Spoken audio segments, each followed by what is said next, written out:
A downtown Austin crime scene just blocks from the Capitol. What we've learned about a deadly stabbing and a person of interest in the case. Plus an arrest in the murder of a Texas cheerleader. The suspect now in custody. And the first widespread freeze of the season expected in many areas tonight. Your first warning forecast is coming up. Well, thanks so much for joining us. Austin police detectives are investigating a homicide that happened in downtown Austin early this morning. Now, police say they got a call just after 4 this morning regarding a stabbing on Congress Avenue between 6th and 7th Streets. Officers got to the scene within 5 minutes and started performing life-saving measures. The victim was taken to a hospital where that person died from their injuries. Detectives are still gathering preliminary information, but they do say a person of interest has been identified. It's unclear what led up to this stabbing. Tips led Austin police to a grisly scene at the West Bolden Creek Greenbelt. APD recently revealed they found skeletal remains there last month.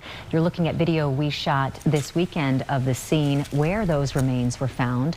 On November 27th, the APD homicide unit received multiple tips that a murder happened there on the Greenbelt Trail and that the victim was buried there. 2 days later, officials combed the scene with a search and rescue canine and found those remains. Police say autopsy results showed injuries consistent with the homicide. Texas State University's Forensic Anthropology Center is helping out with this investigation. And going in depth, the director of Texas State's Forensic Anthropology Center tells us they often help with police investigations involving skeletal or badly decomposed remains found outdoors. The university owns a research ranch specifically dedicated to learning more about how human remains decompose under various conditions. Texas State says that facility opened in 2008 and since then has conducted research on the decomposition of over 600 donor bodies. Well, this evening, District Attorney Jose Garza explains why his office dismissed cases against 17 Austin police officers related to their use of force during the May 2020 racial injustice protests. Several people were injured, and those cases resulted in millions of dollars in lawsuits against the city. In conjunction with the city, the DA's office has requested the Department of Justice review APD's actions during those protests. KXAN's Brianna Hollis sat down with the DA a day after he made that announcement. So let's start off by talking about the decision-making process behind dropping the 17 indictments. Through the course of our investigation, it became clear to us that systemic change is really necessary in the Austin Police Department in order to ensure that what happened during the protest never happens again. Some of those cases will move forward. We will continue to prosecute four cases against 4 officers.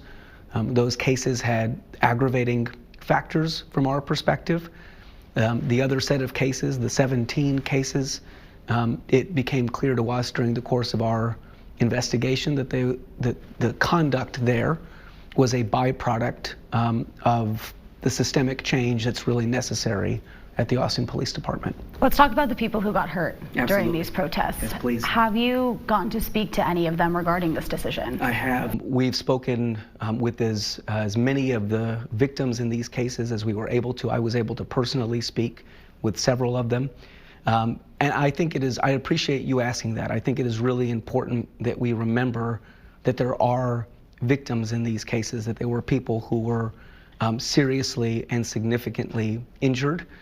And I am hopeful that the prosecutions that are moving forward can bring some sense of justice for those folks. And again, I told you I spoke with some of the officers' attorneys. They said that they spoke with some of theirs who did have the indictments dropped against them, and their first reaction was relief, but they also said they were frustrated, asking questions like, what was the point of being indicted in the first place? What is your response to that? Well, again, I want to reiterate that it was the view of members of our community who sat through 3 separate grand jury panels. The criminal justice system worked for those officers the way it works for every single person accused of a crime in our community.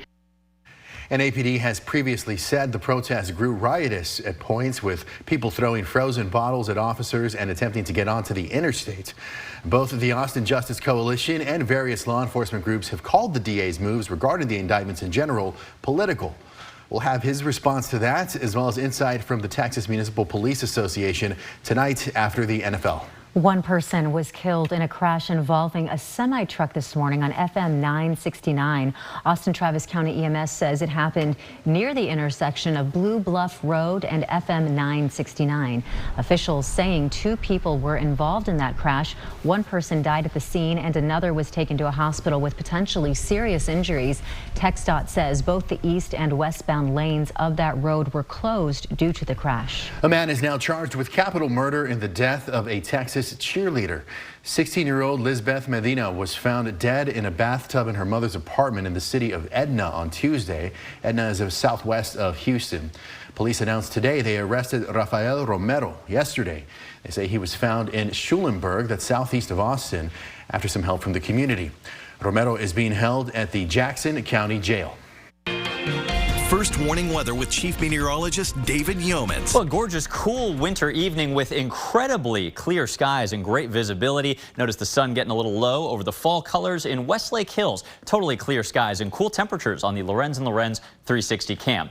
Temperatures were cooler than normal today, only remaining in the 50s in Austin. Currently, it's 54 in town, 57 in Burnet. Some cold weather expected tonight with these clear skies and bone dry air. Current dew point temperature is in the teens or even some single digits at times today. That might have you reaching for the hand lotion or the lip balm.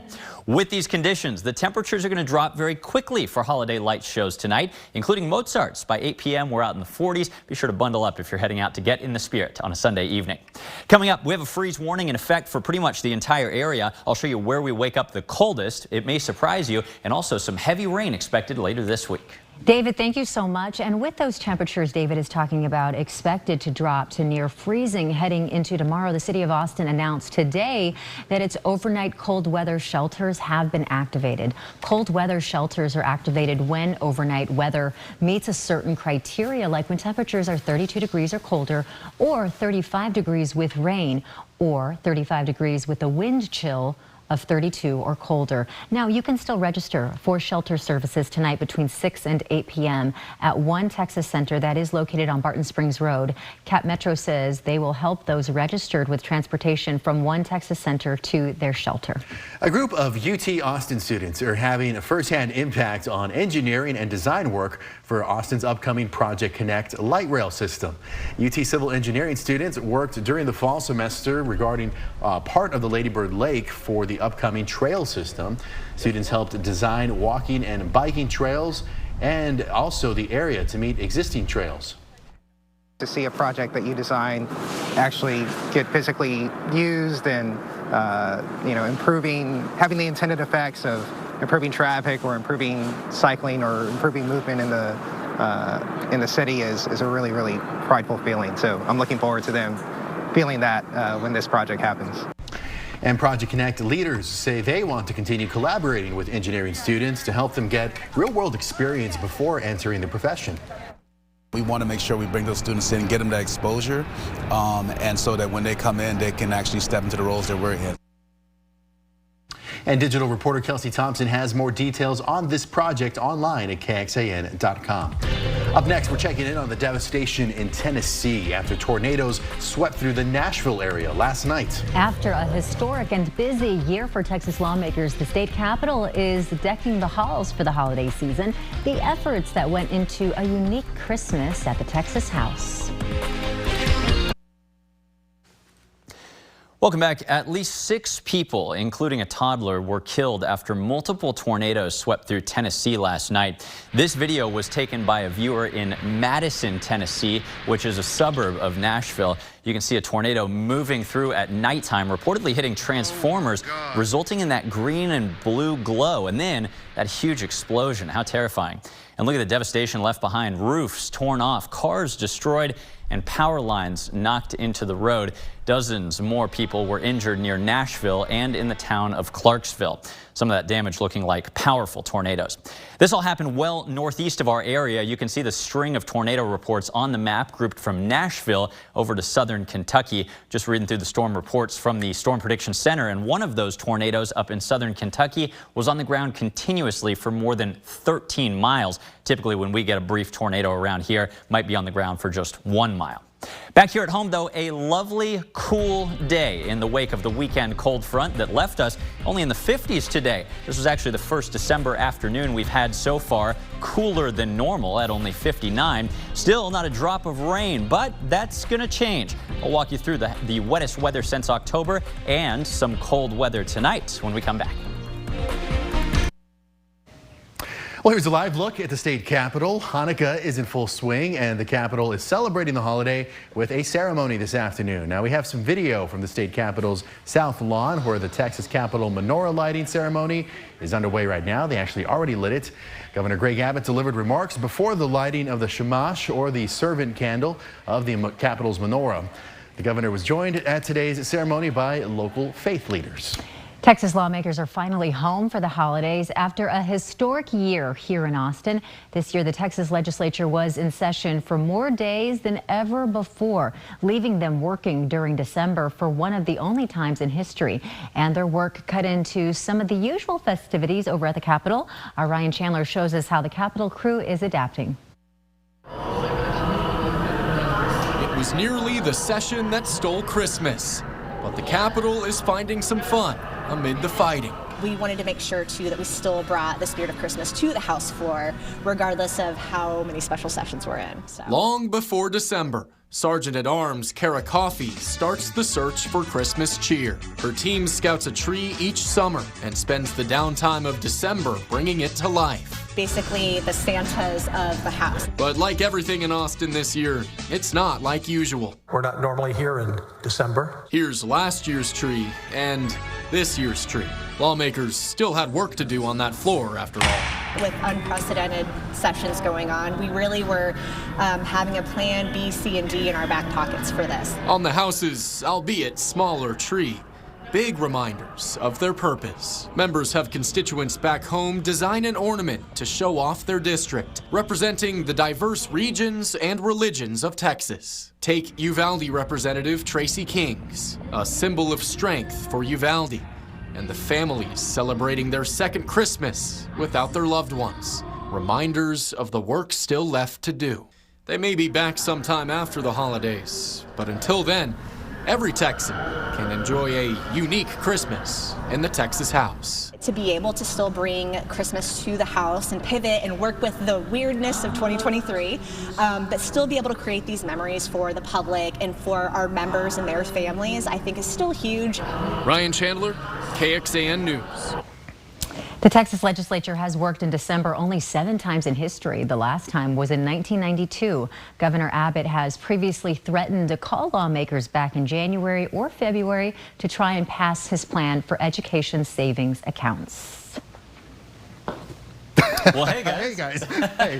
So how's the weather looking for tonight? Well, we've actually got some important stuff. It feels cool out there right now, but a freeze warning is in effect for pretty much everyone, including the Austin area. Let's cut to the map here. Freeze warning in effect for what could be the first widespread freeze of the season. You might say, didn't we already have that? Well, the airport did actually see an early season freeze back in early November, but Austin, Camp Mabry, it's only been 35. So tonight into tomorrow morning from 2 a.m. to 9 a.m., it would be wise, even in the Austin area, to be on the safe side. Go ahead and protect your 4 Ps before bedtime. Make sure your pets have somewhere warm to be. Might want to drip the pipes, plants, and people on a freezing cold night.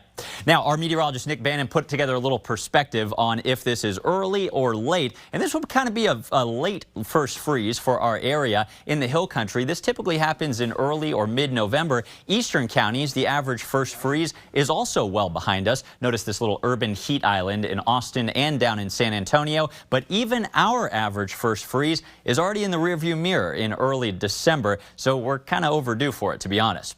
Beautiful sunshine as the sun is going down in the next 12 or 13 minutes. 54 degrees. Notice not a cloud around. The cedar count is down after causing some trouble from that windy front. Now it's low, mold in the medium category.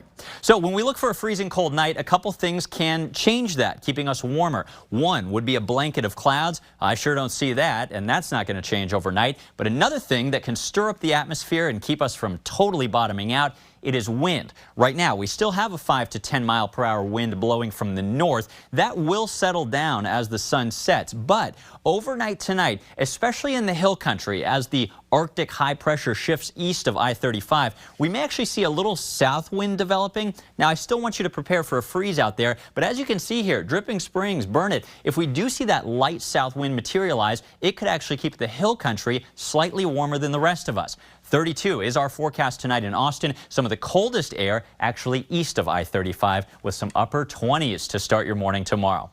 There's that cold, clear, high-pressure system sliding east. The weather quite pleasant after that for a couple days this week. But here's your first warning on what could be a period of very wet weather later this week. A storm system is hitting the Pacific Northwest right now and projecting this forward a couple days from now. It's already bringing clouds and a chance of rain to Texas. If we look toward the main impact day from this storm, that is going to be Friday. The low pressure makes a closer approach. Plenty of moisture to work with. Widespread rain and thunderstorms likely through much of the day on Friday, clearing out in time for most of our weekend plans. But look at this. This could be the heaviest rain that we've seen in the area in a couple of months. 2 to even 3 inches looking expected at this point. Again, the majority of that falling on Friday. Fingers crossed this materializes. It's about time we get some wet weather in this El Nino winter. Tonight, clear and cold, 32 degrees. Tomorrow, a pleasant day with a high temperature up to 64. After that, clouds start to increase a bit later this week with a few showers starting Wednesday. The main rain event with chilly air comes Friday.